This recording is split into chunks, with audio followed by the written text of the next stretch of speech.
অন্তর্বর্তীকালীন সরকারের যে প্রথম দায়িত্ব ছিল আইন শৃঙ্খলা পরিস্থিতির উন্নতি, সেই আইন শৃঙ্খলা পরিস্থিতির অবনতি ঘটিয়েছে একের পর এক।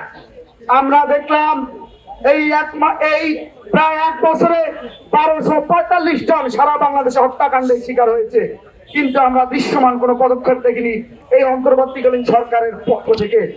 আমরা শুধু দেখছি সংস্কার সংস্কার বলে কিছু এনজিও কর্মকর্তা কর্মচারী, যাদের একাডেমিক নলেজ হয়তোবা অনেক থাকতে পারে, কিন্তু রাজনৈতিক, সামাজিক, অর্থনৈতিক যে নীতি, সেই নীতি মাঠ পর্যায়ে কিভাবে ইমপ্লিমেন্ট করা লাগে সেই ধারণা তাদের নেই প্র্যাকটিক্যালি।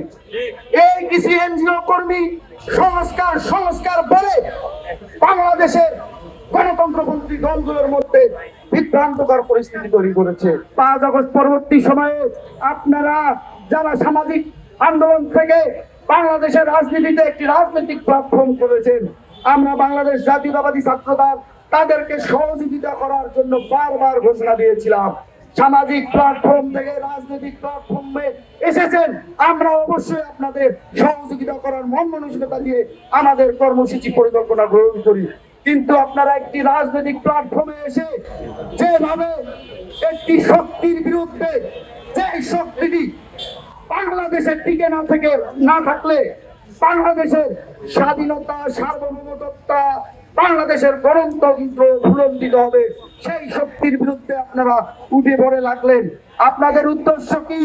আরে ভাই, আপনারা যদি বাংলাদেশে রাজনীতি করতে চান এবং বাংলাদেশের গণতান্ত্রিক পন্থা থেকে অব্যাহত রাখতে চান, আমরা আবারও বলছি আমরা আপনাদের সর্বোচ্চ সহযোগিতা করব। কিন্তু বিএনপিকে বিরুদ্ধে বলে, বিএনপির অযৌক্তিক সমালোচনা করে আপনারা নিজেদের হাইট তোলার জন্য একের পর এক বিতর্কিত মন্তব্য করবেন, আর বাংলাদেশের গণতন্ত্রপন্থীরা, বাংলাদেশের স্বাধীনতা এবং সার্বভৌমত্বের প্রশ্ন যারা আপোষী, তারা মুখে আঙুল দিয়ে বসে থাকবে। তাহলে আপনারা বোকার স্বর্গে বসবাস করছেন।